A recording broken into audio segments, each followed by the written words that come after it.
Hello. Good morning everybody. चलते हैं आपके लिए एक अच्छा सा चीज जो जूनियर इंजीनियर या फिर बीपीएससी ए के लिए जो तैयारी कर रहे हैं या फिर अदर पीएसयू के लिए जो तैयारी कर रहे हैं उनके लिए एक बेहतरीन सा सीरीज लेकर के हम आपके सामने आए हैं। और ये कहीं ना कहीं जो स्टूडेंट हमारे इंस्टीट्यूट में यहाँ पे पढ़ रहे हैं उनके लिए तो बेनिफिशियल है ही, और कहीं ना कहीं जो लड़के जो नहीं भी पढ़ रहे हैं उनको भी इनसे बहुत ज्यादा बेनिफिट होने वाला है। क्यों? क्योंकि हम यहाँ पे लेकर के आए हैं एक सीरीज, और उस सीरीज में हम ऐसे क्वेश्चन का डिस्कशन करेंगे और जो एग्जाम का पैटर्न होगा उसके बारे में डिस्कस करेंगे। कहां से क्वेश्चन पूछे जाते हैं, किसको फोकस करना है, किसको वेटेज देना है, इसके बारे में हम यहाँ पे डिटेल स्टडी करेंगे और डिटेल चीज यहाँ पे हम लोग देखेंगे कि हम लोगों को पढ़ना क्या है। उसके लिए सबसे इंपॉर्टेंट जो चीज है, आपका बैच जो है वो 1 सितंबर से आ रहा है। और देखिए फीस कितना नॉमिनल रखा गया है, 100 रुपीज मात्र फीस रखा गया है। इससे नॉमिनल फीस आप सोच भी नहीं सकते हैं। आप ये सोचिए कि ये 100 रुपया जो फीस रखा गया है ये हमारे पैसा कमाने के लिए नहीं है, इंस्टीट्यूट को कमाने के लिए पैसा नहीं है। ये सोचिए कि ये वाला जो पैसा है वो आपके लिए है, आप ही का पैसा और आप ही को दिया जा रहा है। यानी कहने का मतलब ये सोचिए कि जो भी इसमें इन्वेस्टमेंट हुआ है वो सारा का सारा, यहाँ पे बहुत सारे स्टाफ हैं, बहुत सारे टीचर हैं जो भी वर्क करते हैं, यहाँ पे बहुत सारा नेट का खर्चा होता है। इन सारे चीजों को अगर मिला दें तो ये जो 100 रुपीज आप देख रहे हैं ये 100 रुपीज वहां पे बहुत कम पड़ जाता है। तो ये टेस्ट सीरीज जो आपके लिए लेकर के आए हैं, ये सीरीज आपके लिए कहीं ना कहीं बेनिफिशियल है। आप लोग इसको ज्वाइन करेंगे और इसका आप ज्यादा से ज्यादा बेनिफिट और ज्यादा से ज्यादा फायदा उठाने का कोशिश करेंगे। हम लेकर के जो आए हैं वो है आपका मैकेनिकल का टेस्ट सीरीज है। ये मैकेनिकल का सीरीज है। मैकेनिकल का जो भी डिस्कशन होगा, जो भी क्वेश्चन एग्जाम पैटर्न से जो भी क्वेश्चन आते हैं, जो भी क्वेश्चन पूछे जाते हैं, उसी क्वेश्चन के बारे में हम डिस्कस करेंगे। और हमारा ये कहना है कि जो एक क्वेश्चन अगर डिस्कस करेंगे तो हम कोशिश करेंगे एक क्वेश्चन के जरिए 3-4 तरीके का कॉन्सेप्ट आपको मिल जाए, ताकि जो क्वेश्चन एग्जाम में आते हैं, जो रिपीट होते हैं एग्जाम में क्वेश्चन, वो क्वेश्चन आपसे ना छूटे, उसको आप अच्छे से कर पाए। और जैसे ही देखे क्वेश्चन वैसे ही आपको आंसर पता होना चाहिए। मतलब इस एनर्जेटिक के साथ, इस एनर्जी के साथ आप एग्जाम में बैठे, और तभी आपको वो कॉन्फिडेंस मिलेगा, तभी वो एनर्जी मिलेगा जब आप हमारे सीरीज को लेंगे और हमारे सीरीज में भाग लेंगे और हमारे कॉन्सेप्ट को देखेंगे। जो बच्चे हमारा क्लास कर रहे होंगे उनको तो पता है, जो हमारा क्लास यहाँ पे ऑफलाइन बैच में कर रहे थे उनको तो पता है हमारा क्या पढ़ाने का है। अगर वो बच्चे ज्वाइन करते हैं तो उनको तो बहुत ज्यादा फायदा होना ही है। जो बच्चे पहले से पढ़ चुके हैं अगर इस सीरीज को लेते हैं और यहाँ पे डेली आपका टाइम जो शेड्यूल रखा गया, वो भी टाइम देखिए कितना अच्छा टाइम रखा गया है। 8:30 PM टू 9:30 PM है। मंडे टू फ्राइडे 20 क्वेश्चन का सेट होगा, यानी एक सेट में आपको 20 क्वेश्चन का आपको सीरीज में दिया जाएगा। 20 क्वेश्चन का डिस्कशन होगा, और वह डिस्कशन जो है आपका कहीं ना कहीं बहुत ही आप ये कह सकते हैं कि एक क्वेश्चन में आपको 3-4 तरीके कॉन्सेप्ट में 3-4 तरीके से एक क्वेश्चन को आप समझेंगे। यानी कहने का मतलब यह है कि एक क्वेश्चन ही नहीं, उसमें एक कॉन्सेप्ट नहीं होगा, उसमें 3-4 जो कॉन्सेप्ट यूज होते हैं, जो भी कॉन्सेप्ट उसमें यूज होंगे, सारे के सारे कॉन्सेप्ट को आपके सामने ला करके रखेंगे। ये कहीं ना कहीं आपके लिए बहुत ज्यादा होगा। और आप ये सोचिए कि जो घर बैठे आप इस चीज को अगर सीरीज को देखते हैं तो कहीं ना कहीं आपको क्या करेगा, ये बहुत फायदा पहुंचाएगा। और इस सीरीज को खरीदने से आपको क्या फायदा होगा, जो लोग पढ़ चुके हैं उनका रिवीजन होता चला जाएगा, और जो लोग मान के चलते हैं कि अभी तैयारी फेज में है, जो सब्जेक्ट आपका मान के चलते हैं कि थर्मोडायनामिक्स आप पढ़ चुके हैं, मान के चलते हैं हीट ट्रांसफर पढ़ चुके हैं, इस तरह से सोम पढ़ चुके हैं, तो जो सीरीज हमने लेकर का है ये सीरीज हमारा सब्जेक्ट वाइज सीरीज होगा। जैसे कि थर्मल से हम पहले करवाएंगे, या फिर सोम से करवाएंगे, फ्लूइड से करवाएंगे। जो वेटेज होगा एसएससी जेईई का, कि जहां से नंबर ऑफ क्वेश्चन ज्यादा पूछे जाते हैं वहीं से हम स्टार्ट करेंगे। कहीं ना कहीं वो आपको फायदा देने वाला है। और अगर आप ये सीरीज को लगाते हैं तो घर बैठे ये श्योर रहिए कि आप अगर 1 घंटा डेली वॉच करते हैं आपका टेक्निकल बहुत मजबूत हो जाएगा। और हम जानते हैं कि जो टेक्निकल सब्जेक्ट है, इसमें टेक्निकल सब्जेक्ट को अगर आपको रिवाइज करना है तो उसके लिए प्रॉपर आपको क्वेश्चन लगाने होंगे। अगर पर डे आप 20 क्वेश्चन अगर लगाते हैं तो ये कहीं ना कहीं आपके लिए बहुत ज्यादा बेनिफिट आपको पहुंचाने वाला है। तो ये है सीरीज। देखिए ये कहां कहां आपका मैकेनिकल का सीरीज काम करेगा। ये आपका आपका बीपीएससी एई का भी एग्जाम होने वाला है, उसमें भी जो क्वेश्चन पूछे जाते हैं इसी एरिया से जो क्वेश्चन हम करवाएंगे, जो सीरीज में क्वेश्चन मिलेगा, इसमें से आप मान के चले कि मैक्सिमम नंबर ऑफ क्वेश्चन आपको इस सीरीज का ही आपको मिलेगा, इसी कॉन्सेप्ट पे बेस होगा। तो बीपीएससी एई यहां पे आपको कहीं ना कहीं हेल्प करेगा। उसके बाद है एसएससी जेई का पार्ट है, एसएससी जेई का। फिर अदर पीएसयू कोई भी अगर स्टेट का या फिर अदर कोई पीएसयू आप एग्जाम देते हैं तो वहां पे भी आपको कहीं ना कहीं ये हेल्प करेगा। तो ये हमारा सीरीज है और इसका चैप्टर वाइज सॉल्यूशन होगा, यानी कि जो जिस पार्ट का अगर हम टेस्ट लेंगे उसी पार्ट का डिस्कशन यहां पे होगा और वो सब्जेक्ट वाइज होगा, थर्मल का होगा, फिर आपका फ्लूइड का होगा, सोम का होगा, इस तरह से सारे सब्जेक्ट का हम यहां पे कवर करवाने का कोशिश करेंगे और हम देखेंगे कि कौन सा एरिया हमारे लिए इंपॉर्टेंट है, किसको हमको ज्यादा वेटेज देना है, उसके अनुसार से ये कहीं ना कहीं एक एनालिसिस है। और ये एनालिसिस जो हम अभी देखेंगे ये कहीं ना कहीं 6-7 साल का जो प्रीवियस ईयर क्वेश्चन पूछा गया है वहां का एनालिसिस है कि उसी के पैटर्न पे आपको हम यहाँ पे क्वेश्चन को लेकर के चलेंगे और उसी पैटर्न पे यहाँ पे हम आपका सीरीज स्टार्ट कर रहे हैं। तो देखिए आपका बैच जो स्टार्ट होगा वो 1 सितंबर 2020 से होगा और जो टाइम है वो 8:30 PM to 9:30 PM Monday to Friday है।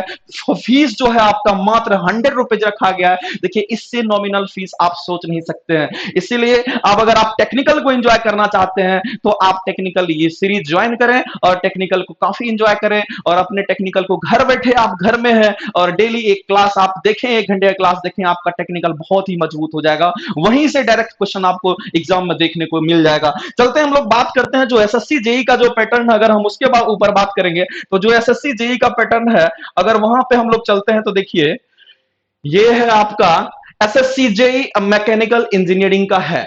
इसमें हमने एनालिसिस किया है कि जो क्वेश्चन आपके आते हैं एसएससी जेई मैकेनिकल में वो टेक्निकल पार्ट से कितने क्वेश्चन बनते हैं वो देखिए। टेक्निकल पार्ट से आपके जो क्वेश्चन बनते हैं यहाँ पे आप इस तरह से अगर देखेंगे टेक्निकल पार्ट का जो क्वेश्चन है ये आपका यहाँ पे टेक्निकल पार्ट से जो क्वेश्चन हो गए 100 क्वेश्चन 100 मार्क्स के क्वेश्चन होंगे।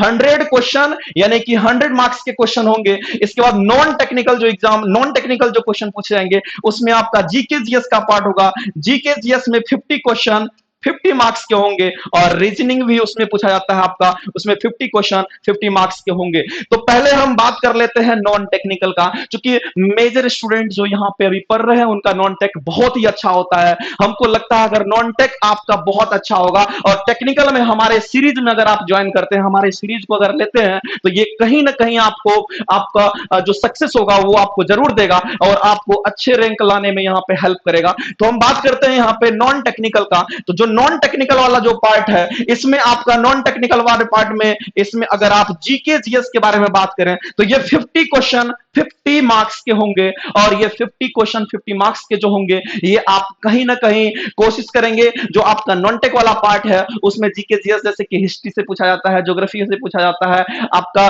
इस तरह से करंट से क्वेश्चन पूछा जाता है। इस तरह से जो जीके जीएस का जो भी पार्ट है फिजिक्स केमिस्ट्री से भी क्वेश्चन आता है, बायो से क्वेश्चन आता है, ये इन सारे चीज को आप कवर करेंगे वहां से। इसके बाद रीजनिंग है, इसमें रीजनिंग इतनी आसान रीजनिंग आती है कि आप सोच नहीं सकते हैं, लेकिन उस आसान को कितना जल्दी करते हैं ये वहां पे मैटर करता है। क्योंकि आसान तो है लेकिन कोई लोग बहुत थोड़ा टाइम लगाते हैं, कोई लोग क्या करते हैं बहुत जल्दी कर लेते हैं। तो इस रीजनिंग में आप कितना समय बचाते हैं, इस रीजनिंग को कितना फास्ट करते हैं और बच्चा वाला रीजनिंग रहता है। ये नहीं कि आपसे बहुत तो पूछेगा, आपको सिर्फ एग्जाम पैटर्न से आप देखेंगे जो प्रीवियस ईयर जो क्वेश्चन पूछा गया है किस पैटर्न पर रीजनिंग का क्वेश्चन आता है उसी पैटर्न पे आपको तैयारी करना है, उसी पैटर्न से लेकर के चलना है। हमें लगता है अगर आप सही से प्रिपरेशन करेंगे तो इसमें आपके रीजनिंग में नहीं तो इसमें 45 प्लस मार्क्स आएंगे और 45 प्लस मार्क्स जो होते हैं यहां पे अच्छा मार्क्स माना जाएगा। यानी कि अगर 50 में अगर आप 45 मार्क्स लाते हैं तो ये बहुत ही ज्यादा मार्क्स होगा।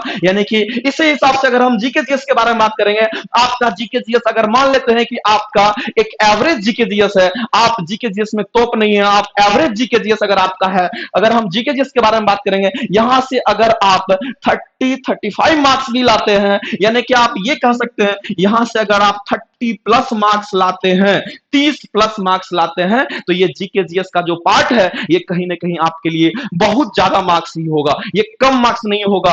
अब अगर हम टेक्निकल के बारे में बात करें, ये तो नॉन टेक्निकल वाला पार्ट था। अब अगर हम टेक्निकल वाले पार्ट में बात करेंगे, जो टेक्निकल है ये हमारा 100 क्वेश्चन 100 मार्क्स के होंगे, 100 क्वेश्चन 100 मार्क्स के। अब यहां पे टाइम को मैनेज करना ये बहुत इंपॉर्टेंट होता है। चलिए, रीजनिंग आपको आती है, रीजनिंग आपकी फास्ट है, बहुत जल्दी करके निकल जाएंगे। और इसमें एक्यूरेसी, एक्चुअली जो रीजनिंग होता है अगर आप फास्ट भी करते हैं तो वो एक्यूरेसी के साथ आपको करना होगा। और ऐसा नहीं कि बहुत कॉन्सेप्चुअल रीजनिंग पूछता है कि आपसे बनेगा ही नहीं, आप आसानी से कर पाएंगे इसको। अब इसके बाद जीके जीएस, ये आप अगर आपको आता है तो टिक करेंगे, नहीं आता है तो वहां टाइम वेस्ट करने की जरूरत नहीं है, वहां पे तुरंत निकलते चले जाएंगे। तो ये 10 मिनट में आपका 50 क्वेश्चन हो जाना चाहिए। 50 क्वेश्चन पढ़ना है, टिक करना है, पढ़ना टिक करना, उसमें ज्यादा लॉजिक है नहीं कि ज्यादा सोचना है। अगर आता है तो टिक करेंगे, नहीं आता है तो स्किप करके आगे निकलेंगे।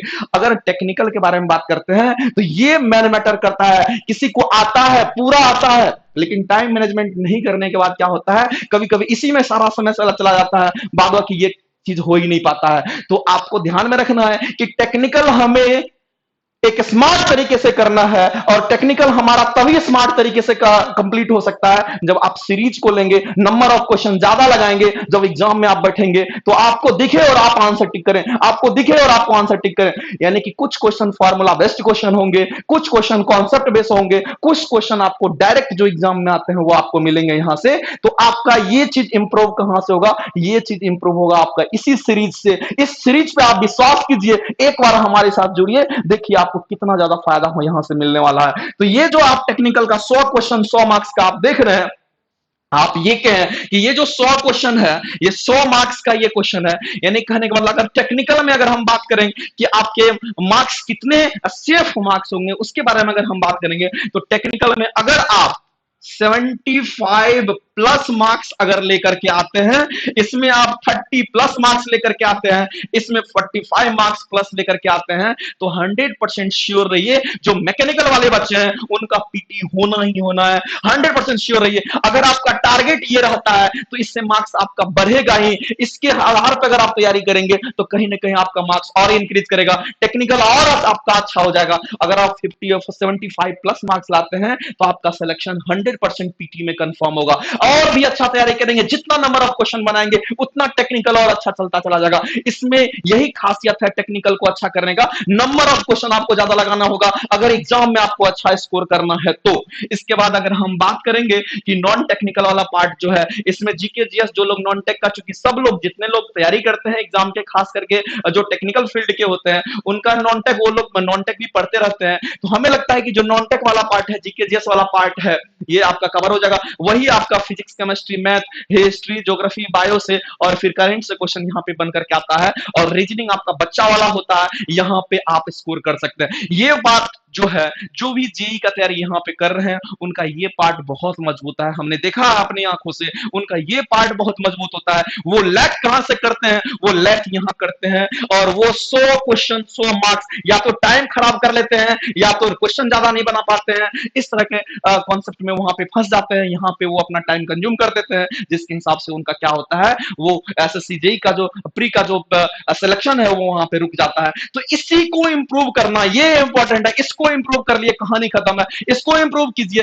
ये आपका अच्छा है ही। अगर नहीं अच्छा है तो आप इसको भी मजबूत कीजिए, और इसके साथ साथ डेली आप इसको भी पढ़िए, इसको भी पढ़िए, ये कहीं ना कहीं आपको क्या करेगा, बहुत ज्यादा हेल्प करने वाला है। तो यहां से आपको 75 प्लस मार्क्स हो गया, ये 30 प्लस मार्क्स हो गया, ये आपका 45 प्लस मार्क्स हो गया। अगर हम सबको ऐड करते थे तो देखिए कितना हो जाएगा, ये आपका 75 हो गया, वहां से 30 ले आए और उधर से आप अगर 45 ले आए तो ये मार्क्स आपके कितने हो जाएंगे, देखिए यहां पे मार्क्स जो आपके बन जाते हैं ये होंगे आपके 5 7 3 10, और ये आपका यानी कि 150 मार्क्स, 150 मार्क्स। ये जो टोटल है, ये जो टोटल मार्क्स आप देख रहे हैं, ये टोटल मार्क्स आपके 150 मार्क्स होंगे, यानी 150 प्लस मार्क्स होंगे, क्योंकि सबको आपको प्लस में आगे बढ़ाना है। तो 150 प्लस मार्क्स आपके आएंगे, और 100% श्योर है कि आपका पीटी यहां से नहीं रुकने वाला है। आपका स्ट्रेटेजी, मेन एग्जाम को निकालने का एक जो तरीका होता है वो है आपका स्ट्रेटेजी, कि कहां से क्वेश्चन आते हैं। बच्चे लोग कंफ्यूज थे, बच्चे लोगों को ये नहीं पता चल पा रहा था कि सर कहां से क्वेश्चन ज्यादा पूछता है। तो इसीलिए इस सीरीज में जो हम डिस्कस करने वाले हैं वो जो इंपॉर्टेंट चीज है, किस एरिया से कितने क्वेश्चन पूछे जाते हैं उसके बारे में हम यहां पे डिस्कस करने वाले हैं। तो देखिए आपको हम दिखाने वाले हैं। इसके बाद जो आपका चीज है वो है कि किस एरिया पर फोकस करना है, कौन सब्जेक्ट आपके लिए इंपॉर्टेंट है, किस सब्जेक्ट पे आपको ज्यादा फोकस करना है, कहां से ज्यादा नंबर ऑफ क्वेश्चन लगाना है, वो आपका हम आपके सामने स्क्रीन पे ला रहे हैं। वो है आपका यहाँ पे देखिए मैकेनिकल इंजीनियरिंग की अगर हम बात करेंगे तो उस मैकेनिकल इंजीनियरिंग में हमने 7 ईयर का 7 साल का हमने एक्यूमुलेशन देखा। 7 साल का जो प्रीवियस ईयर क्वेश्चन था उसके बारे में हमने डीप स्टडी किया और उसके बारे में हमने ये देखा कि कहां से कितने नंबर ऑफ क्वेश्चन बनकर के आ रहे हैं। फिर हमने परसेंटेज कैलकुलेट किया तो हमारा जो परसेंटेज था उसमें एग्जाम में आने की जो परसेंटेज है, क्वेश्चन आने की जो संभावना होती है, यहां पे देखिए फ्लूइड मैकेनिक्स से जो क्वेश्चन था वो 30% क्वेश्चन 7 साल में, इधर लगातार 7 ईयर्स में से 30% क्वेश्चन वहां से आए हैं। ये मेजर एरिया है जिनका फ्लूइड मैकेनिक्स बढ़िया है, यहां से 30% क्वेश्चन यानी कि इनका वेटेज ज्यादा है। तो इनको अच्छे तरीके से करना है कि क्वेश्चन आए तो आपसे क्वेश्चन छूटे नहीं, इससे सारे क्वेश्चन को आप कवर कर पाए। इसके बाद आता है थर्मोडायनामिक्स का जो दूसरा पार्ट है वो है आपका थर्मोडायनामिक्स का। देखिए इनका भी वेटेज कितना है, 12% है। थर्मोडायनामिक्स, अकेले थर्मोडायनामिक्स से 12% क्वेश्चन है। फ्लूइड मैकेनिक्स से आपका 30% क्वेश्चन है, यानी कि 30% यहां से, 12% यहां से। अगर आप सोम कर लेते हैं अच्छे से तो यहां से आप 12.5% लेकर के आ सकते हैं। इसके बाद अगर पावर प्लांट इंजीनियरिंग कर लेते हैं तो ये आपका पावर प्लांट इंजीनियरिंग में आपको जो पढ़ना होगा, steam power plant, gas turbine power plant, equipment के बारे में, इन सब के बारे में अगर अच्छे से स्टडी कर लेते हैं, पावर प्लांट का जो क्वेश्चन होगा वो बहुत आसान क्वेश्चन यहां से बनकर के आता है। तो ये 13% क्वेश्चन यहां से बनकर के आया है। इस 7 साल का जो प्रीवियस क्वेश्चन पूछा हुआ उसके बारे में हमने एनालिसिस किया है। तो इसके बाद अगर हम थ्योरी ऑफ मशीन के बारे में बात करेंगे, जो थ्योरी ऑफ मशीन है, टोम के बारे में अगर हम बात करेंगे, थ्योरी ऑफ मशीन से जो क्वेश्चन बनकर के आया है वो 10% क्वेश्चन है। अगर यहां से अगर आप देखें मोटा मोटी अगर हम बात करेंगे, ये 5 सब्जेक्ट अगर 5 सब्जेक्ट आपके कमांड में है तो आप यहां से उम्मीद कर सकते हैं, अगर 5 सब्जेक्ट आपका कमांड है, अगर 5 सब्जेक्ट अच्छे तरीके से आपको आता है, अच्छा सा उसमें क्वेश्चन बनाए हुए हैं, अच्छे से रिवीजन किए हुए हैं, अच्छे सीरीज को जोड़ करके अच्छे अच्छे क्वेश्चन लगाए हुए हैं, जो क्वेश्चन आते हैं और अच्छा कॉन्सेप्ट सीखे हुए हैं, तो आप यहीं से कह सकते हैं कि आपके नंबर जो है वो 75 प्लस यानी कि 75 प्लस मार्क्स जो है 75% आप बोलिए 75% मार्क्स जो है आपके यहीं से होंगे।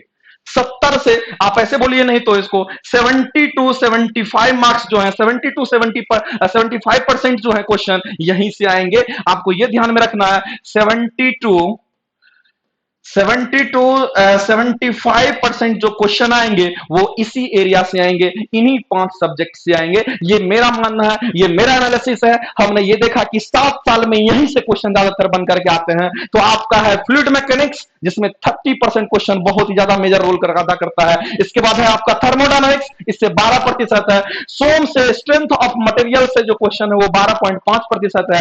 पावर प्लांट इंजीनियरिंग का अच्छा खासा वेटेज है, 13% क्वेश्चन यहां से आते हैं। इसके बाद थ्योरी ऑफ मशीन से आपका 10% क्वेश्चन। अगर इन 5 सब्जेक्ट को अपने हाथ में अगर कर लेते हैं तो आप 75% जो मार्क्स हैं आप इन 5 सब्जेक्ट से उठा सकते हैं। जो 100 मार्क्स के आप एग्जाम होंगे उसमें जो 25% जो आपका बच जाता है उसके बारे में अगर हम डिस्कस करेंगे तो देखिए वो कौन सा टॉपिक है, वो है आपका जैसे कि आईसी इंजन हो गया। तो आईसी इंजन से जो क्वेश्चन पूछा जाता है यानी कि इंटरनल कंबशन इंजन से जो क्वेश्चन पूछा जाएगा वो कितना होगा, वो आपका 9% क्वेश्चन इससे आता है। इसके बाद प्रोडक्शन के बारे में अगर हम बात करें, जो प्रोडक्शन है आपका जिसके लिए आपको लगता है कि एसएससी हमें क्या पढ़ना पड़ेगा क्या नहीं पढ़ना होगा, प्रोडक्शन से जो क्वेश्चन बनकर के 7 इयर्स का एनालिसिस है, 7 साल का एनालिसिस हम आपको बता रहे हैं कि ये प्रोडक्शन का जो क्वेश्चन है देखिए कितना परसेंट पूछा गया, 8.5% क्वेश्चन आया हुआ है। इसके बाद अगर हम मशीन डिजाइन के बारे में बात करेंगे, मशीन डिजाइन जो है आपका इससे भी क्वेश्चन अच्छा खासा पूछ लिया जाता है और ये 6% क्वेश्चन आते हैं। और ये नहीं है कि मशीन डिजाइन से बहुत ही टॉप कॉन्सेप्ट से क्वेश्चन आता है, बहुत ही बेसिक क्वेश्चन से पूछा जाएगा, बेसिक क्वेश्चन का वहां पे, बेसिक कॉन्सेप्ट का वहां पे जिक्र होता है, तो बेसिक क्वेश्चन ही पूछे जाएंगे। तो अगर आप सीरीज लगाएंगे तो आपको पता चल जाएगा कि क्वेश्चन पूछता क्या है, हमें ध्यान क्या रखना है, और अगर एग्जाम में वो चीज अगर हम पहले से किए रहेंगे और एग्जाम में बैठेंगे तो हमारे दिमाग में तुरंत हमारे माइंड में वो चीज चमकेगा और आसानी से हम वहां पे क्या करेंगे, आंसर ठोक करके आगे निकल जाएंगे। तो देखिए मशीन डिजाइन का क्वेश्चन कितना प्रतिशत है, ये भी 6% क्वेश्चन है। आपका प्रोडक्शन से 8.5% था। आरएसी का जो पार्ट है, जो आरएसी में बीसी साइकिल पढ़ते हैं या वेपर एब्जॉर्प्शन साइकिल पढ़ते हैं या रेफ्रिजरेंट्स पढ़ते हैं, रेफ्रिजरेंट्स का जो नोमेनक्लेचर होता है उससे क्वेश्चन आते हैं कि कितने तरह के रेफ्रिजरेंट्स होते हैं, कैसे रेफ्रिजरेंट्स को हम लोग केमिकल फार्मूला में कन्वर्ट करते हैं, केमिकल फार्मूला से हम कैसे रेफ्रिजरेंट्स को पहचानते हैं कि कौन सा रेफ्रिजरेंट्स है, किनका क्या काम है, कौन ज्यादा इफेक्टिव होगा, कौन कहां पे ज्यादा यूज होता है, इसके बारे में हम लोग आरएसी में ही पढ़ते हैं। और आरएसी में हम लोग ये भी देखते हैं जो हमारा एसी वाला जो पार्ट होता है जिसमें हम लोग साइकोमेट्री, तो साइकोमेट्री को डेप्थ में नहीं पढ़ना है, बस सिंपल वहां से जो कॉन्सेप्ट है वही पढ़ना है। इससे भी 6.5% क्वेश्चन बन करके आया। और इसमें आरएसी में कभी कभी फॉर्मूला बेस्ड रेफ्रिजरेशन से आपका इस तरह से क्वेश्चन पूछ लेता है, पंप से क्वेश्चन पूछ लेता है, या इस तरह का क्वेश्चन आपको देखने के लिए मिल जाएगा। तो यहां से आरएसी का जो वेटेज है वो आपका 6.5%, और जो लास्ट आपका है वो है आपका इंजीनियरिंग मैकेनिक्स है। जिनका फिजिक्स वगैरह बढ़िया होगा उनका मैकेनिक्स ऑलरेडी बढ़िया होगा, और इसमें हम लोग फोर्स वगैरह के बारे में स्टडी करेंगे। जो फोर्स वगैरह के बारे में आपका स्टडी होता है मैकेनिकल के लिए, यानी कि आप कह सकते हैं जो इंजीनियरिंग मैकेनिक्स में जो भी कुछ भी पढ़ना होगा वो आपका 4% ही है। तो ये भी बेसिक क्वेश्चन आता है। तो इसको अगर आप सही से कर लेते हैं तो यहां से आपका 20 से 25% जो है यहां से आपका ये इंप्रूव हो जाएगा। उधर 70 to 75% इंप्रूव हो रहा है, यहां से 20 से प्रतिशत आप इंप्रूव कर रहे हैं। तो आप ये सोच लीजिए कि आपके हाथ में है, ये सीरीज करने के बाद आपके हाथ में है आपका मार्क्स। तो ये डिपेंड करता है कि आपको लेना कैसे है। तो उसके लिए जो बच्चे जिनके अंदर ये भावना होगा कि नहीं हमें करना ही है, तो 100% श्योर रहिए वो कभी नहीं चुकेंगे इस सीरीज को लेने से। और एक बार आप सीरीज लेकर के देखिए, ये नहीं कि हम आपका 1000-10,000 रुपए ले रहे हैं, आपसे 100 रुपया का ही यहां पे चार्ज लिया जा रहा है, और उसमें आपको कहीं ना कहीं एक बेटर क्वालिटी और एक अच्छा कॉन्सेप्ट आपको मिलने वाला है। एक बार ज्वाइन करें, एक बार विश्वास करें, आपके विश्वास को तोड़ने नहीं देंगे। आप देख लीजिएगा, उसके बाद आप अगर पलट करके देख लीजिएगा, आप उसी एरिया से क्वेश्चन पाएंगे। जब एग्जाम में बैठेंगे तो उस दिन आप हमें जरूर याद करेंगे कि सर ने सच में कहा था कि सीरीज हमें बहुत फायदा दे गया, वहीं से क्वेश्चन बन करके आया। और हम उम्मीद करते हैं इसके बाद जो अगला चीज है वो अगला है आपका टाइम मैनेजमेंट, कि टाइम को सर कैसे मैनेज करेंगे। कि टाइम अगर हमारा मैनेज नहीं हो पाता है, हमें टेक्निकल आता है, हमें रीजनिंग आता है, हमें जीके जीएस आता है, फिर भी हमारा सिलेक्शन नहीं हो पाता है, वो टाइम मैनेजमेंट आपके लिए बहुत इंपॉर्टेंट होगा। उसके बारे में अगर हम बात करेंगे तो ये टाइम मैनेजमेंट है। आपका जो पेपर होगा वो 2 आवर्स का पेपर होगा, यानी कि 2 घंटे का आपका पेपर होगा। इस टाइम मैनेजमेंट को जो नहीं समझ पाया, आपको मैथ, आपको रीजनिंग आती है, आपको जीके जीएस आती है, आपको टेक्निकल वाला पार्ट आता है, आपका एग्जाम नहीं निकलेगा। ये टाइम मैनेजमेंट, इसका भी अपना एक रोल होता है, इसीलिए तो एग्जाम है। आपको आते सब कुछ है, लेकिन एग्जाम में अगर आप अच्छा नहीं कर पाते हैं तो उसका यही रीजन होता है कि टाइम को मैनेज नहीं करते हैं। टाइम मैनेजमेंट के लिए हमने एक अच्छा सा देखा हमने कि कहां पे कितने टाइम दिए जा सकते हैं जिससे कि वो हमारा चीज इजीली कवर हो पाए। तो वो कैसे आएगा, जब आप सीरीज लगाएंगे, क्वेश्चन नंबर ऑफ क्वेश्चन ज्यादा लगाएंगे, टेस्ट देंगे, रीजनिंग बनाएंगे, आप जीके जीएस पढ़ेंगे, तो जितना ज्यादा पढ़ेंगे और जितना ज्यादा आपको याद रहेगा, वैसे बहुत ऐसे क्वेश्चन होते हैं जो कि डायरेक्ट पूछे जाते हैं, आप देखे और आंसर टिक करके आगे निकल गए। तो हम बात करेंगे यहां पे, जैसे कि हमारा यहां पे पार्ट है टेक्निकल का, हम पहले नॉन टेक्निकल वाले पार्ट में आते हैं। जो नॉन टेक वाला जो पार्ट होता है, इसमें आपका जीके जीएस है। ये जीके जीएस आपका जीके जीएस में आपको 50 क्वेश्चन पूछे जाएंगे, यानी कि ये 50 क्वेश्चन जो है ये 10 मिनट में होना चाहिए। इससे ज्यादा हमें टाइम वहां पे इन्वेस्ट नहीं करना है। अगर यहां टाइम इन्वेस्ट कर देंगे तो ये हमारा टाइम खाएगा, ये टाइम लेगा। तो इसको टाइम ज्यादा देने के लिए यहां टाइम बचाना पड़ेगा। अगर यहां टाइम नहीं बचाएंगे तो 100% श्योर ये आपका एग्जाम फंस जाएगा। आपको 50 क्वेश्चन करने के लिए 10 मिनट एनफ है। क्वेश्चन पर है आंसर टिकिए, क्वेश्चन पर है आंसर टिकिए, और अपने आप को इतना फास्ट बना लेना है, इतना फास्ट बना लेना है, ये सोच लीजिए कि वो 10 मिनट में आपको 50 क्वेश्चन करना है, करना ही करना है। उस हिसाब से आपको चलना पड़ेगा। अब आगे अगर हम रीजनिंग के बारे में बात करेंगे, तो जो रीजनिंग है उसके लिए अगर हम बात करेंगे, क्योंकि इसमें भी 1 आवर होता है, और इसमें भी आपको, इसमें 1 आवर देगा, और इसमें भी आपको 1 घंटे का समय होगा।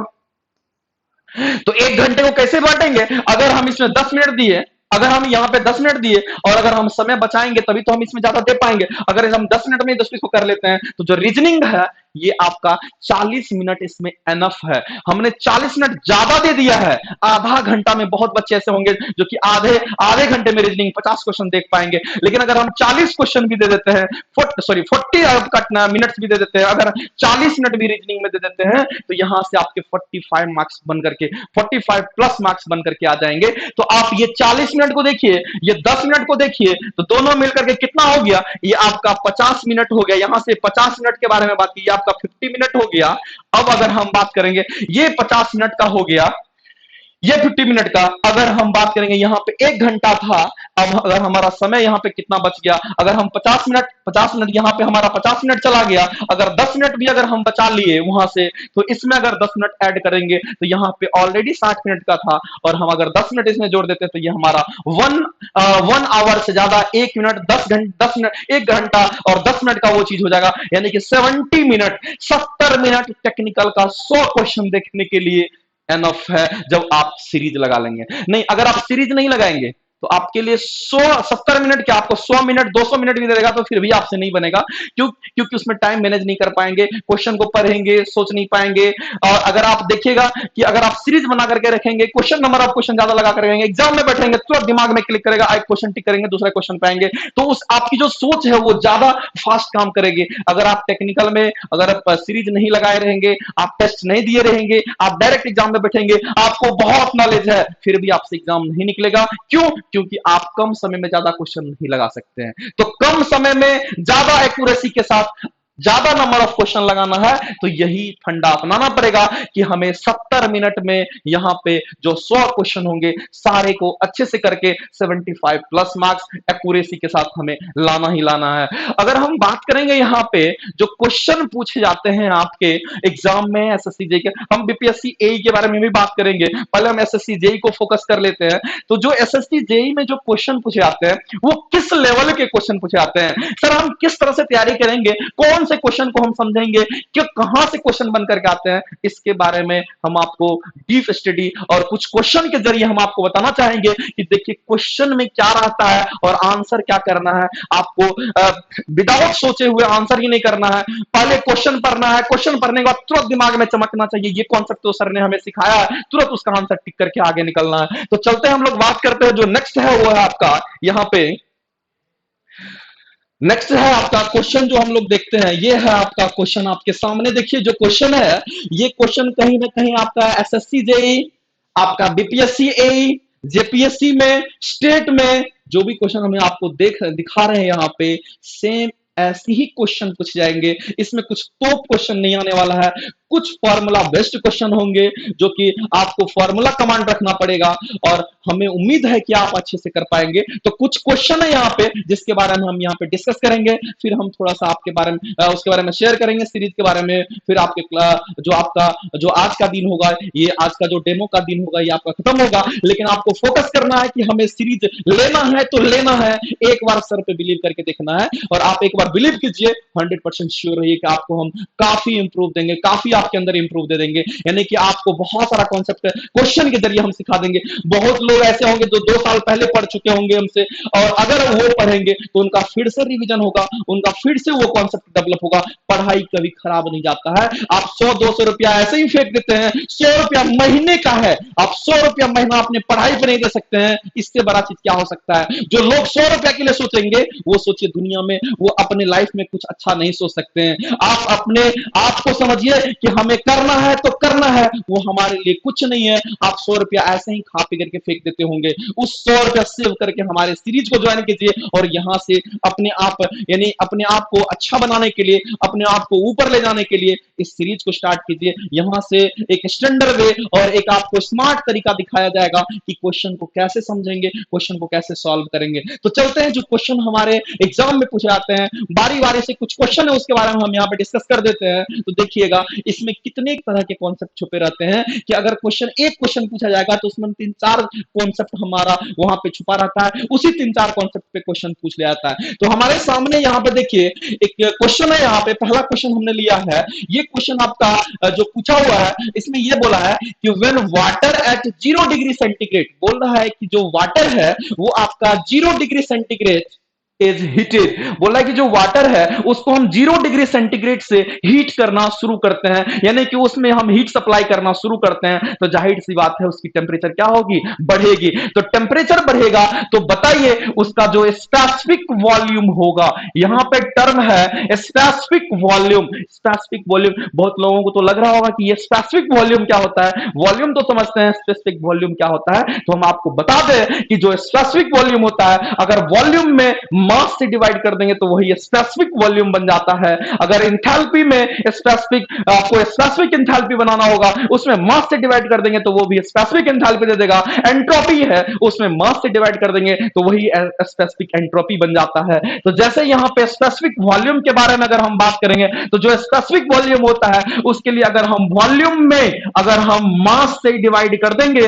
तो ये हमारा स्पेसिफिक वॉल्यूम बन जाता है। यानी कहने का मतलब है कि किसी भी चीज को अगर स्पेसिफिक बनाना होगा तो उसमें क्या करेंगे, हम मास से डिवाइड कर देंगे, वो हमारा स्पेसिफिक टर्म दे देगा। तो ये हमारा स्पेसिफिक वॉल्यूम का टर्म है। आपसे क्वेश्चन पूछा गया है कि कोई भी वाटर जो है वो 0 डिग्री सेंटीग्रेड पे उसको हम क्या कर रहे हैं, हीट कर रहे हैं, यानी उसके टेम्परेचर को क्या कर रहे हैं, हम यहां पे बढ़ा रहे हैं। तो बताइए उसके स्पेसिफिक वॉल्यूम में क्या फर्क पड़ेगा, क्या होगा। तो अगर हम बात करें यहां पे एक कर्व, देखिए एक कर्व आप लोगों को पता होगा कि ये कर्व कुछ ऐसा है। इधर हम मान लेते हैं कि ये जो कर्व है ये आपका डेंसिटी है, जो घनत्व होता है जिसके बारे में हम यहां पे बात कर रहे हैं, ये घनत्व है। इधर हम मान लेते हैं कि ये टेम्परेचर है। इसमें जो कर्व होगा डेंसिटी यानी कि डेंसिटी और टेम्परेचर के बीच में जो कर्व होता है वो कर्व कैसा होता है, वो कर्व आपका कुछ इस तरह का कर्व बन करके आता है। और ये वाला जो पॉइंट आप देख रहे हैं ये 4 डिग्री सेंटीग्रेड पे आपका मैक्सिमम घनत्व मिलता है। क्योंकि टेम्परेचर का तो ये एक्सिस है, ये टेम्परेचर वाला पार्ट है, तो ये एक्सिस टेम्परेचर का है। और ये एक्सिस जो आप देख रहे हैं जो वाई डायरेक्शन वाला जो एक्सिस है उस पे आपका क्या है, डेंसिटी है। तो इधर घटेगा बढ़ेगा तो इधर ऊपर जाएगा तो डेंसिटी बढ़ेगा, नीचे तो डेंसिटी घटेगा। अगर किसी पॉइंट पर सिर्फ रहेगा तो वो आपका डेंसिटी वहां पे कांस्टेंट रहेगा। तो देखिए इस ग्राफ में, देखिए अगर ये ग्राफ मान लेते हैं कि कुछ इस तरह का ग्राफ है, इस तरह का ग्राफ है, और अगर आप वाटर को हीट कर रहे हैं तो जाहिर सी बात उसका टेम्परेचर बढ़ेगा। तो टेम्परेचर बढ़ेगा, अगर मान लेते हैं यहाँ पे 0 है तो इधर से जाएंगे तो इधर क्या होगा, 4 डिग्री सेंटीग्रेड से टेम्परेचर बढ़ता चला जाएगा, इधर टेम्परेचर बढ़ता चला जाएगा। और अगर टेम्परेचर 4 डिग्री सेंटीग्रेड पे आ जाएगा तो ये जो डेंसिटी का जो टर्म आप यहाँ पे देख रहे हैं, ये जो डेंसिटी वाला जो पार्ट आप देख रहे हैं, यहाँ पे आपको ये डेंसिटी आपको क्या मिलेगा, ये मैक्स मिलेगा। यहाँ पे मैक्सिमम डेंसिटी, ये किसके लिए हम लोग देख रहे हैं, वाटर के लिए देख रहे हैं। ये वाटर का कॉन्सेप्ट है, ये वाटर के लिए देख रहे हैं। तो डेंसिटी जो मैक्सिमम होगा वो 4 डिग्री सेंटीग्रेड पे मैक्सिमम होगा, लेकिन उसको हम हीट कर रहे हैं, 0 डिग्री सेंटीग्रेड से हीट कर रहे हैं, उसको हम हीट करते जा रहे हैं। यानी कि टेम्परेचर अगर हम बढ़ाते चले जाते हैं तो ये डेंसिटी देखिए यहाँ पे ये बढ़ेगा बढ़ेगा बढ़ेगा, फिर इसका डेंसिटी क्या होगा, यहाँ पे घटेगा घटेगा। लेकिन हमें यहाँ पे स्पेसिफिक वॉल्यूम पूछा है, यहाँ डेंसिटी नहीं पूछा है। डेंसिटी पूछता तो हम पहले बोलते कि इसका डेंसिटी जो है पहले बढ़ता फिर डेंसिटी घटता। आपसे पूछ लिया है यहाँ पे स्पेसिफिक वॉल्यूम, देखिए कॉन्सेप्ट कुछ पा लिया है, यहाँ पे आपसे पूछ लिया है डेंसिटी नहीं पूछा, यहां से आपको क्या पूछ लिया है, स्पेसिफिक वॉल्यूम। तो आप जानते हैं यहाँ पे रिलेशन, देखिए जो रिलेशन है वो है आपका डेंसिटी जो होता है ये मास पर यूनिट क्या होता है, वॉल्यूम होता है। डेंसिटी आपको क्या मिला, यहां से मास पर यूनिट वॉल्यूम मिला। अगर हम बात करेंगे यहाँ पे कि जो डेंसिटी है, आप देखिए यहां पे अगर हम बात करेंगे इसके लिए, जो डेंसिटी होता है वो हमारा क्या होता है, ये डेंसिटी है हमारा है, ये मास पर यूनिट क्या होता है, वॉल्यूम होता है। और आप जानते हैं कि वॉल्यूम में मास से डिवाइड कर देंगे तो वही क्या देगा, स्पेसिफिक वॉल्यूम देगा। इसी को पलट देंगे, इसी को अगर हम पलट देंगे तो ये वॉल्यूम अपॉन में मास हो गया, और अगर ये मास हो गया तो ये भी टर्म पलट जाएगा, तो इसको 1/ρ बोल देंगे। और इसी को वॉल्यूम में अगर हम मास से हम डिवाइड कर देंगे तो यही हमें स्पेसिफिक वॉल्यूम दे देगा। तो हम कह सकते हैं जो वहां पे डेंसिटी था उसी का 1 में डेंसिटी अगर कर देंगे तो वो हमें स्पेसिफिक वॉल्यूम दे देगा। तो जो ग्राफ मेरा ऊपर से था वो ग्राफ हमारा नीचे से बन जाएगा। यानी अगर हम ग्राफ के बारे में बात करेंगे तो जो ग्राफ है हमारा वो ये बन जाएगा। अब आपको इसको स्पेसिफिक वॉल्यूम बोलिए या फिर आपको इसको 1 में डेंसिटी बोल दीजिए। यहां पे आपका टेम्परेचर का ग्राफ है, तो इसके लिए अगर जो ग्राफ बनेगा वो ग्राफ कैसा होगा, तो वो ग्राफ पहले ऐसा था, अब ये 1 में डेंसिटी हो गया है, तो जो ग्राफ होगा वो ग्राफ कुछ इस तरह का हो जाएगा। अब यहां पे आपका ये 4 डिग्री सेंटीग्रेड होगा।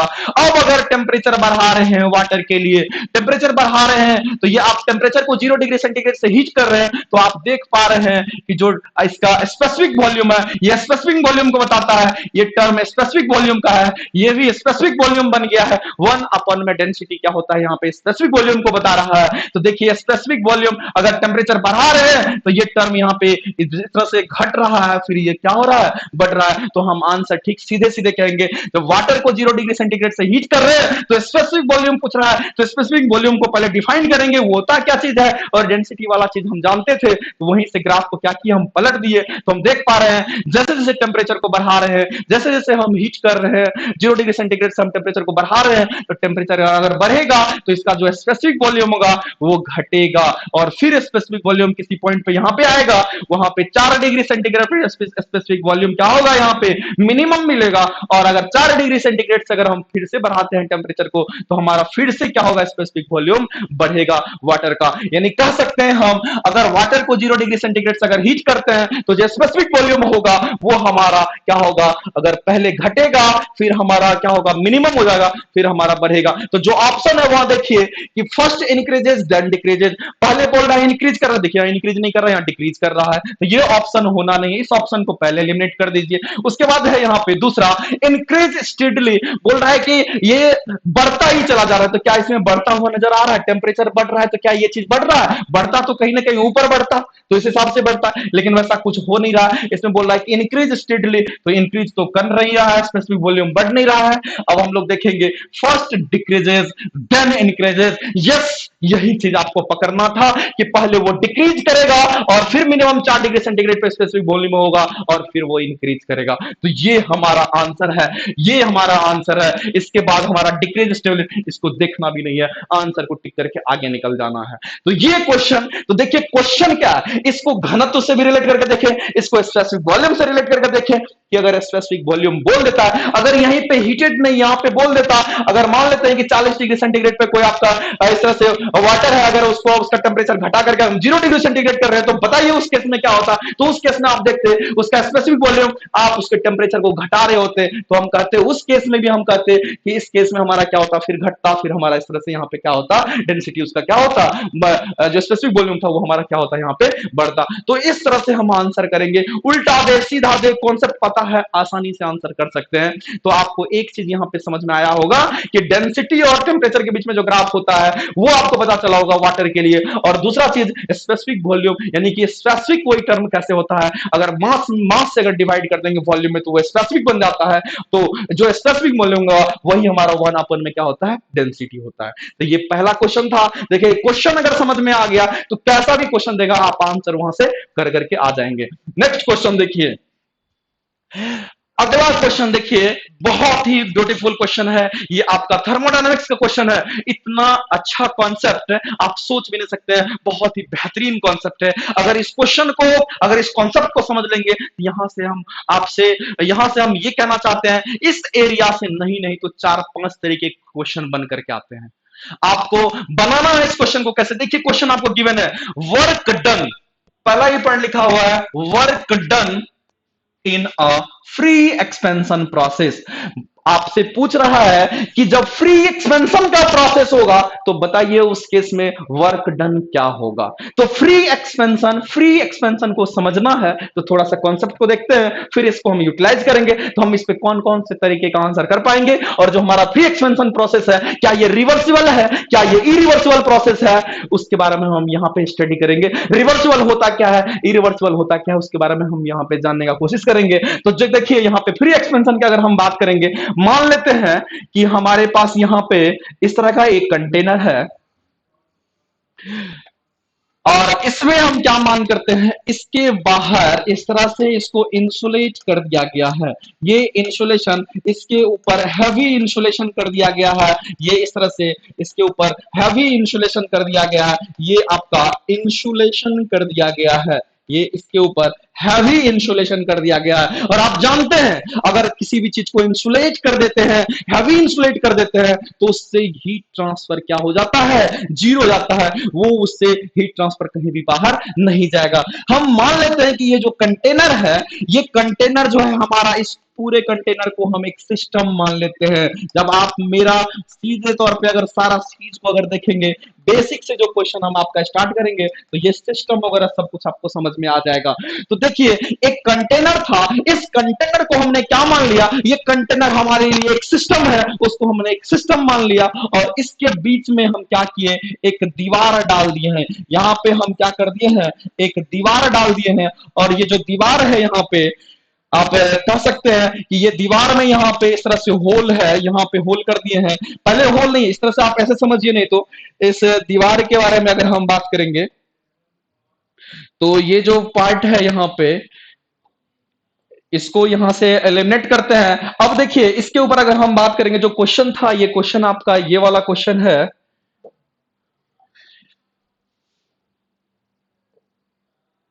वर्क डन जो वाला जो क्वेश्चन था वो आपका, रहने दीजिए, क्वेश्चन को समझने की कोशिश कीजिए। यहां देखिए ये वाला चीज जो है आपका, फिर से देखिए जो वर्क डन वाला जो क्वेश्चन था, हमको वर्क डन दिखाना था। देखिए यहां पे वर्क, हमें क्या दिखाना था, वर्क डन दिखाना था। यहाँ पे फ्री एक्सपेंशन प्रोसेस का वर्क डन दिखाना था। तो अगर हम वर्क डन के बारे में बात करेंगे, work done in A free expansion process, work done in A free expansion process क्या होगा। ऑप्शन आपके सामने था, पहला ऑप्शन था आपके सामने, पहला ऑप्शन था आपका पॉजिटिव, पहला ऑप्शन था आपका पॉजिटिव, दूसरा ऑप्शन था आपका इस तरह से नेगेटिव, तीसरा ऑप्शन था जीरो, और चौथा मान लेते हैं कि जो ऑप्शन था आपका नन मान लीजिए। यहां से इस तरह का क्वेश्चन था आपके सामने। तो हम बात कर रहे हैं वर्क डन हमें जानना है, फ्री एक्सपेंशन प्रोसेस में हमें क्या जानना है, वर्क डन जानना है। तो अगर हम बात कर रहे हैं यहां पे, ये मान लेते हैं कि एक कंटेनर है, यहां पे ये हमारा क्या है, कंटेनर है। इस तरह से ये हमारा एक कंटेनर है और इस कंटेनर को हमने क्या कर दिया, हैवी इंसुलेशन कर दिया। इसके ऊपर हैवी इंसुलेशन कर दिया। जब हैवी इंसुलेशन कर देंगे, इसके अंदर हम क्या कर रहे हैं, एक दीवार दे दे रहे हैं। और ये दीवार जो हमारा है यहाँ पे, इस तरह से आप बोल सकते हैं, ये जो दीवार है यहाँ पे वैक्यूम है, यहाँ पे कुछ नहीं है। इधर वैक्यूम है, इधर मान लेते हैं कि ये क्या है, वैक्यूम है। और इधर जो हमारा गैस है वो भी हमारा गैस, हम मान लेते हैं कि वो आइडियल गैस है। और एयर को हम आइडियल गैस की तरह ट्रीट करते हैं। यहां पे हम मान लेते हैं इसके अंदर क्या है, आइडियल गैस है। ये आइडियल गैस है, यानी कि हमारा इसके अंदर क्या भरा हुआ है, आइडियल गैस है। और इधर वैक्यूम है और यहां पे क्या है, इस तरह से मान लेते हैं कि ये दीवार है और इधर कोई ट्रांसफर नहीं हो रहा। इसका टेम्परेचर अपना पहले कुछ टेम्परेचर होगा और इसका प्रेशर कुछ होगा, टेम्परेचर कुछ होगा। अब अचानक अगर हम यहां पे, अगर अचानक यहां पे हम अगर छिद्र कर देते हैं, यानी कि छेद कर देते हैं, तो इससे क्या होगा, इस दीवार से जो भी गैस है वो फ्री हो जाएंगे एक्सपेंड होने के लिए। जब वो फ्री हो जाएंगे एक्सपेंड होने के लिए, तो वो गैस के जो मॉलिक्यूल्स होंगे वो इस दीवार पे हीट करेंगे। और दीवार पे हीट करने के बाद जब इस टेम्परेचर पे होगा, जैसे ही यहां से वो फ्री टू एक्सपेंड होगा, उसका टेम्परेचर डाउन होगा। और टेम्परेचर जैसे ही डाउन होगा, तो ये मॉलिक्यूल जो होगा तब तक में इस दीवार के साथ कॉलिजन स्टार्ट कर देंगे, टकराएंगे। टकराएंगे उनका टेम्परेचर वहां पे इंक्रीज कर जाएगा ड्यू टू फ्रिक्शन, दीवार के साथ टकराएंगे वहां पे फ्रिक्शन आएगा, जब फ्रिक्शन आएगा तो उसका टेम्परेचर इंक्रीज कर जाएगा, टेम्परेचर इंक्रीज कर जाएगा, फिर ये सिस्टम का जो टेम्परेचर होगा उसी टेम्परेचर में पहुंच जाएगा। अगर हम बात करें यहां पे तो देखिए ये बात है ऐसा कुछ कि पहले मान लेते हैं कि इस टेम्परेचर पे था, पहले इस टेम्परेचर पे था, जब हम यहां पे होल्ड किए ये गैस जो था ये आपका इस तरह से एक्सपेंड होना शुरू हुआ, एक्सपेंड हुआ तो इसका टेम्परेचर मान लेते हैं कि इस तरह से यहां पे डिक्रीज करना शुरू किया और डिक्रीज करते करते करते करते जैसे ही यहां पे आए फिर से टेम्परेचर फिर से जो गैस थे ये इसके वाल से टकराना शुरू किया और ये फिर आपका इसका टेम्परेचर क्या हो गया यहां पे बढ़ना शुरू हो गया। पहले इसका टेम्परेचर घटा, जब ये फ्री टू एक्सपेंड हुआ टेम्परेचर घटा, फिर दीवार से हीट किया इसका टेम्परेचर फिर बढ़ा और वह फिर से सिस्टम का जो टेम्परेचर था इसी टेम्परेचर पे ये फिर से पहुंच गया। तो यहां पे हम कह सकते हैं जो इस केस में हम देख पा रहे हैं कि फाइनली जब फ्री टू एक्सपेंड हो गया तो उसका टेम्परेचर हमारा वही बना रहा, यानी कि हम यहां से ये भी कह सकते हैं कि इस केस में हमारा टेम्परेचर क्या हो गया, कांस्टेंट हो गया। क्या ये टेम्परेचर कांस्टेंट होने का मतलब आइसोथर्मल प्रोसेस हो सकता है? नहीं, यहां पे आइसोथर्मल प्रोसेस नहीं हो सकता है। क्यों? क्योंकि अगर आइसोथर्मल प्रोसेस होगा तो उसमें थ्रू आउट टेम्परेचर क्या होना चाहिए सिस्टम का, हमेशा कांस्टेंट होना चाहिए। लेकिन जैसे ही ये गैस फ्री टू एक्सपेंड हुआ, इधर वैक्यूम था इधर गैस भरा हुआ था, जैसे यहां पे छिद्र किए ये फ्री टू एक्सपेंड किया, दीवार से टकराया, इसका टेम्परेचर फिर से इंक्रीज करके फिर से इस टेम्परेचर पे आ गया, तो यहां पे टेम्परेचर घटा और फिर टेम्परेचर इंक्रीज किया। थ्रू आउट टेम्परेचर इसका इंक्रीज नहीं किया है, थ्रू आउट टेम्परेचर इसका कांस्टेंट नहीं रहा, इसलिए इसको आइसोथर्मल प्रोसेस नहीं बोलेंगे। एक बात और ध्यान में रखिएगा, अगर ये पूछेगा कि जो आपका फ्री एक्सपेंशन का जो प्रोसेस है क्या ये रिवर्सिबल होगा, क्या ये रिवर्सिबल होगा, जैसे ही फ्रिक्शन का टर्म आएगा वैसे ही ये इरिवर्सिबल प्रोसेस हो जाएगा। जैसे ही इसमें हीट करेगा फ्रिक्शन आएगा तो आप कह सकते हैं वहां से टेम्परेचर इंक्रीज करेगा। और ये कौन सा प्रोसेस होगा, तो ये जो फ्री एक्सपेंशन का जो प्रोसेस आप देख रहे हैं, ये फ्री एक्सपेंशन का जो प्रोसेस होगा ये आपका यहां से बोल सकते हैं ये आपका इरिवर्सिबल प्रोसेस होगा, ये इरिवर्सिबल प्रोसेस होगा। जैसे ही फ्रिक्शन का कॉन्सेप्ट आएगा तुरंत बोलेंगे वहां पे क्या बोलेंगे आप कि वो हमारा किसके लिए प्रोसेस है, वो हमारा इरिवर्सिबल प्रोसेस है। अब अगर वर्क डन के बारे में पूछा था आपसे क्वेश्चन पूछा है वर्क डन, लेकिन हम यहां पे वर्क डन पे अभी नहीं पहुंचे, हम थोड़ा सा इसके कॉन्सेप्ट के बारे में बता रहे थे। अब अगर मान के चलिए जो वर्क होना होता है किसी भी सिस्टम से, जब तक वो सिस्टम के बाउंड्री को क्रॉस नहीं करता है तब तक वर्क नहीं होता है। तो यहां देखिए ये हमारा जो था ये इस तरह से, ये हमारा इस तरह से आप बोल सकते हैं ये हमारा सिस्टम था, ये पूरा का पूरा सिस्टम था। तो देखिए इस सिस्टम को क्या ये गैस जो था इस सिस्टम के बाउंड्री को क्रॉस किया है? नहीं किया है। इस सिस्टम के बाउंड्री को क्रॉस किया है? नहीं किया है। तो यहां पे वर्क ट्रांसफर क्या होगा? जीरो होगा। यानी कि यहां पे जो वर्क ट्रांसफर होगा वो हमारा जीरो होगा। और हैवी इंसुलेशन किया हुआ था तो हमारा हीट ट्रांसफर भी क्या होगा इसके अंदर? जीरो होगा। तो हम यहां से इक्वेशन लगा सकते हैं। जो हमारे पास इक्वेशन है वो है हमारा फर्स्ट लॉ ऑफ थर्मोडायनेमिक्स का जो इक्वेशन कहता है वो इक्वेशन है हमारा, कुछ ऐसा इक्वेशन होता है। वो इक्वेशन यहां पे देखिए D dash Q equal to D U plus D dash W होता है। ये इक्वेशन हमारा होता है। जब हीट ट्रांसफर नहीं हो रहा है, इंसुलेट किया हुआ है सिस्टम, तो ये जीरो हो गया। वर्क ट्रांसफर नहीं हो रहा है इससे, क्योंकि सिस्टम के बाउंड्री को क्रॉस करके बाहर जा ही नहीं रहा है गैस, इसी के अंदर में ही है, तो हम कहेंगे वर्क ट्रांसफर भी जीरो हो गया। तो जो चेंज इंटरनल एनर्जी है, चेंज इन इंटरनल एनर्जी हमारा क्या होगा? जीरो होगा। तो हम यहां पे कह सकते हैं कि जो फाइनल इंटरनल एनर्जी होगा वही इनिशियल इंटरनल एनर्जी के बराबर है। तो हम कह सकते हैं कि जो फ्री एक्सपेंशन में वर्क डन हमारा फ्री एक्सपेंशन प्रोसेस में क्या होगा? जीरो, क्योंकि सिस्टम के बाउंड्री को वो क्रॉस किया ही नहीं। तो work transfer zero, work transfer zero, heat transfer zero, क्योंकि ये हैवी इंसुलेशन किया हुआ था। Work transfer zero, heat transfer zero. और इसके बाद हमें मिला जो इसके अंदर इंटरनल एनर्जी होगा, जो चेंज इन इंटरनल एनर्जी होगा वो जीरो, यानी कि ये चेंज जीरो, इसका मतलब final minus initial equal to zero. तो फाइनल बराबर क्या हो जाएगा? इनिशियल हो जाएगा। तो आप कह सकते हैं इन अ फ्री एक्सपेंशन प्रोसेस हमारा चेंज इन इंटरनल एनर्जी क्या होगा? जीरो होगा। यानी कि जो फाइनल इंटरनल एनर्जी है वही इनिशियल इंटरनल एनर्जी के बराबर होगा। तो देखिए इसमें 4-5 तरीके के क्वेश्चन बन करके आए कि फ्री एक्सपेंशन प्रोसेस हमारा इरिवर्सिबल प्रोसेस होगा ड्यू टू फ्रिक्शन, वहां पे फिक्स है हमारा क्या होगा?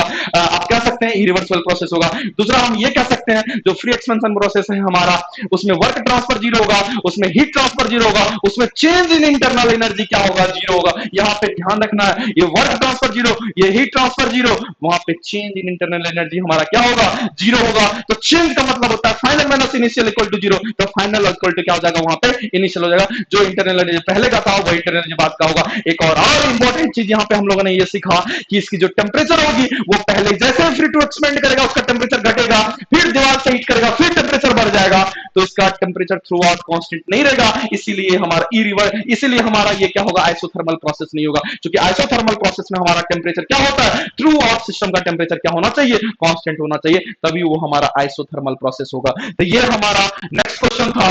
अब हम लोग नेक्स्ट क्वेश्चन के ऊपर चलते हैं। जो थर्ड क्वेश्चन है वो हमारा ये है। थर्ड क्वेश्चन देखिए कितना इजी है।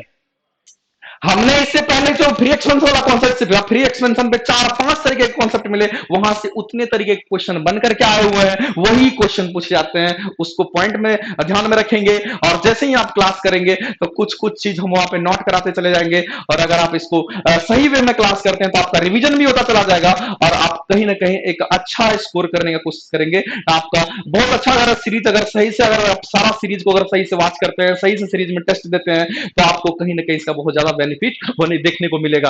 तो ये देखिए गैस टरबाइन जो है, हम गैस टरबाइन जो प्रीफर्ड करते हैं वो एयरक्राफ्ट में गैस टरबाइन ही क्यों यूज करते हैं, क्योंकि गैस टरबाइन अगर हम इसलिए यूज करते हैं कि जो गैस टरबाइन होगा उसके लिए क्या ये हैवी होगा, हैवी वाला गैस टरबाइन हम यूज करेंगे, हैवी होगा तो हम यूज करेंगे एयरक्राफ्ट में नहीं। एयरक्राफ्ट को हम चाहते हैं कि जितना ज्यादा से ज्यादा वो हल्का हो उतना ज्यादा से ज्यादा बढ़िया होगा, तो उसके लिए हम यूज करेंगे नहीं। तो जो हैवी होगा उसमें यूज हम करेंगे नहीं, यानी यहां यूज नहीं करेंगे। तो एयरक्राफ्ट में जो गैस टरबाइन होगा क्यों यूज करते हैं, उसका they have low power to weight ratio. इसमें बोल रहा है कि low power to weight ratio, जितना वेट है उससे कम पावर उसमें डेवलप होता है, इसलिए हम यूज करते हैं। ऐसा नहीं, हमें चाहिए high power to weight ratio, ज्यादा से ज्यादा पावर चाहिए उसके वेट के कंपैरिजन में, उसका पावर क्या चाहिए, हमें ज्यादा चाहिए। यानी क्या सकते हैं, low power to weight ratio नहीं होगा, हमें क्या चाहिए, high power to weight ratio, high power to weight ratio. और हमारा है दे आर एफिशिएंट, जो गैस टरबाइन है इसकी एफिशिएंसी उतनी ज्यादा नहीं होती है।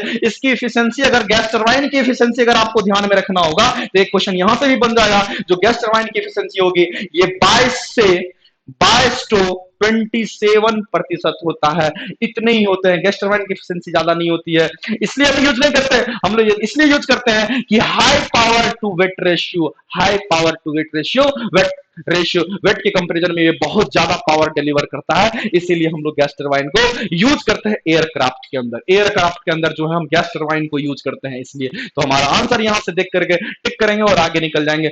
तो ये था आपका नेक्स्ट क्वेश्चन। अगले क्वेश्चन की तरफ हम आते हैं। अगला क्वेश्चन है आपका यहाँ पे नेक्स्ट क्वेश्चन, देखिए ये फ्लूइड से रिलेटेड क्वेश्चन है, फ्लूइड का कॉन्सेप्ट है, इसके ऊपर हम यहाँ पे चर्चा कर रहे हैं। तो जो क्वेश्चन है वो है हमारा इनकंप्रेसिबल फ्लूइड। कुछ नहीं, वर्ड को समझिए, इनकंप्रेसिबल फ्लूइड बोल दिया तो दिमाग में चमकना चाहिए इनकंप्रेसिबल फ्लूइड होता क्या है। Incompressible fluid the density is, बोल रहा है कि जो इनकंप्रेसिबल फ्लूइड होगा उसकी डेंसिटी क्या होगी, इसके बारे में आपसे पूछा जा रहा है। तो इनकंप्रेसिबल फ्लूइड के बारे में अगर आपको पता नहीं होगा तो आप डेंसिटी को कैसे रिलेट करेंगे, तो इनकंप्रेसिबल फ्लूइड को आपको जानना होगा। इनकंप्रेसिबल फ्लूइड जैसे कि वाटर है, ये हमारा इनकंप्रेसिबल फ्लूइड होता है। गैस हमारा कंप्रेसिबल फ्लूइड होता है, जब गैस को हैंडल करना होता है वो हमारा कंप्रेसर यूज करते हैं क्योंकि वो कंप्रेसिबल फ्लूइड है। और हमारा इनकंप्रेसिबल वाटर जो होता है, वाटर को अगर हैंडल करना होता है, कहीं से कहीं ले जाना होता है, तो उसके लिए हम लोग क्या यूज करते हैं, पंप यूज करते हैं। तो देखिए यहाँ पे इनकंप्रेसिबल फ्लूइड बोला है, तो इनकंप्रेस नहीं होगा, इसका मतलब वॉल्यूम में चेंज यहाँ पे क्या मिलेगा आपको, जीरो होना चाहिए। इनकंप्रेसिबल वॉल्यूम जब चेंज होगा वो क्या होगा, हमारा जीरो होगा। अगर हम बात करेंगे कि जो इनकंप्रेसिबल फ्लूइड है, बताइए उसका रिलेशन डेंसिटी के साथ क्या होता है, उसके बारे में अगर चर्चा करेंगे, अगर क्लास कर लेंगे, सीरीज कर लेंगे, तो आप इस क्वेश्चन को हमें लगता है फ्रैक्शन ऑफ सेकंड में आंसर करके निकल जाएंगे। तो देखिए इसका कॉन्सेप्ट जो होता है, उसके कॉन्सेप्ट के ऊपर आते हैं, यहाँ पे बात करते हैं। तो एक टर्म आप लोग जब फ्लूइड पढ़े होंगे तो वहां पे सीखे होंगे, जो बल्क मॉडुलस होता है, जो बल्क मॉडुलस होता है वो हमारा क्या होता है, यहां पे देखिए बल्क मॉडुलस होता है डीपी अपॉन में minus DV upon we.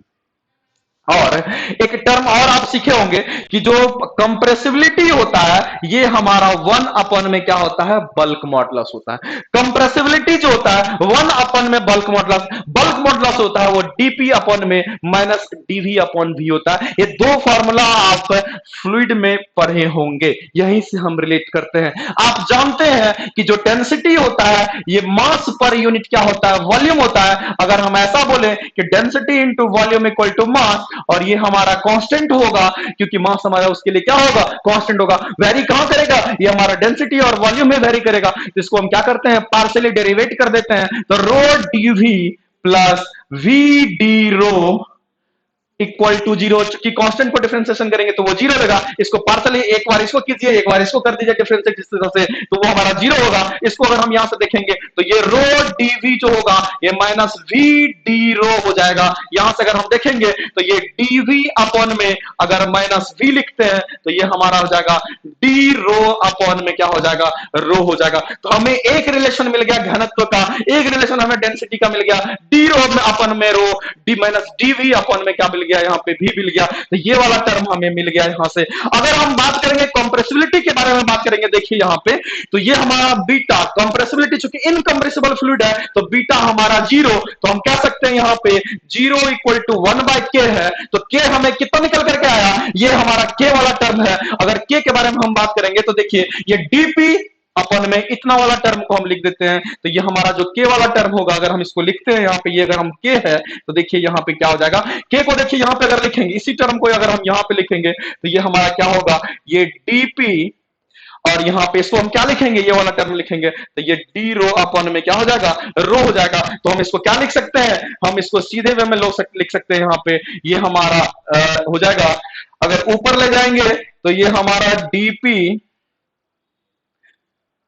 D रो यहां आएगा और यहाँ पे रो डीपी का टर्म जाएगा। तो यहां से हमारा, सॉरी यहां पे ऐसा नहीं होगा, एक मिनट, यहां देखिए ये कह सकते हैं, देखिए दूसरा टर्म यहां पे देखिए जो हमारा टर्म आया कि हमारा k का जो मान था ये हमारा dp अपॉन में क्या था, माइनस dv अपॉन में v था। इसी को हम क्या लिखते थे, dp अपॉन में यहां जो टर्म आया था रो dp अपॉन में डी रो, ये हमारा निकल करके आया था dp अपन में रो dp। तो अगर हम बात करेंगे यहां पे, ये वाला टर्म नहीं था, सॉरी, यहां से इसको एलिमिनेट करें, जो k था ये हमारा क्या था, dp अपॉन में माइनस dv अपॉन v, और हम जो रिलेशन फाइंड आउट किए थे वो था हमारा माइनस dv अपॉन में v, ये हमारा था डी रो अपॉन में, ये जो हमारा यहां से रिलेशन था ये हमारा हम कह सकते हैं डी रो अपॉन में क्या था, ये रो था। अगर हम यहाँ पे पुट कर देते हैं तो ये हम अगर पुट करते हैं इसमें तो ये हमारा डीपी, और डीपी में हमारा यहाँ पे क्या आ गया, ये हमारा रो आ गया, ये हमारा डी रो, ये इक्वल टू के आ गया। अब अगर हम कंप्रेसिबिलिटी के बारे में बात करेंगे तो जो बीटा है ये 1 अपॉन में 0, तो कंप्रेसिबिलिटी बोल रहा है, कंप्रेसिबिलिटी जो है यानी कि इनकंप्रेसिबल फ्लूइड है, तो ये हमारा टर्म यहाँ पे 0 हो गया, ये 0 हो गया। अब यहाँ पे आप के का मान रख दीजिए, तो जो के का मान रखेंगे तो ऊपर जाएगा डी रो अपॉन में ये आपका डीपी इंटू रो हो जाएगा इक्वल टू 0। तो ये टर्म 0 कर देगा, यहां से कह सकते हैं कि डी रो इक्वल टू 0 हो जाएगा। तो देखिए डेंसिटी में चेंज इक्वल टू 0, इसका मतलब है कि जो फाइनल डेंसिटी होगा वही इनिशियल डेंसिटी के बराबर होगा।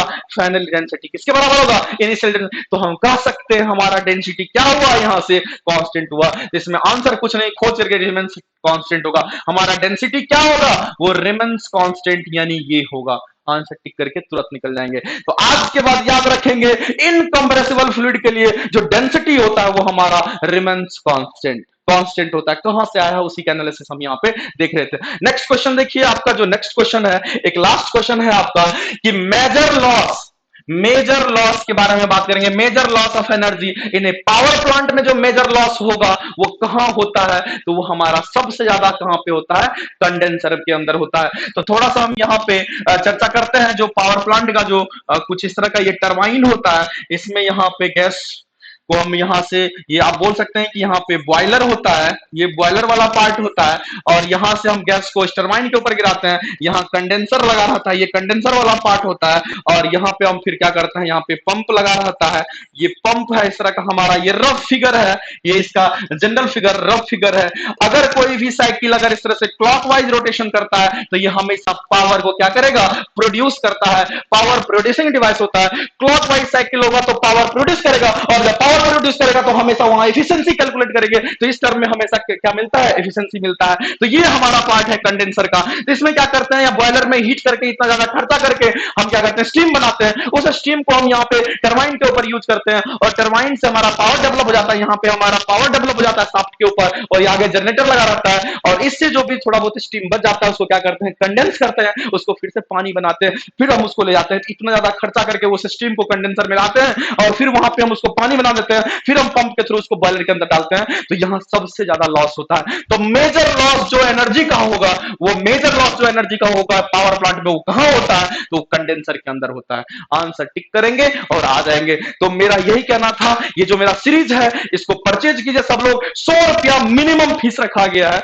इसको परचेज कीजिए और हैप्पीली एंजॉय कीजिए हमारे सीरीज को। तो आज के लिए इतना ही। बेस्ट ऑफ लक सब लोग। हम कोशिश करेंगे सब लोग ज्वाइन करेंगे, और ज्यादा फीस है नहीं, तो आप ज्वाइन कीजिए और हमारे सीरीज को लीजिए। तो आज के लिए इतना ही, और हम यही कहना चाहेंगे, घर में रहिए, सुरक्षित रहिए, स्टे होम, स्टे सेफ, यानी कि जय हिंद। और आप इस सीरीज को जाकर के परचेज करें, ये आपके लिए काफी बेनिफिशियल होगा। Okay, bye.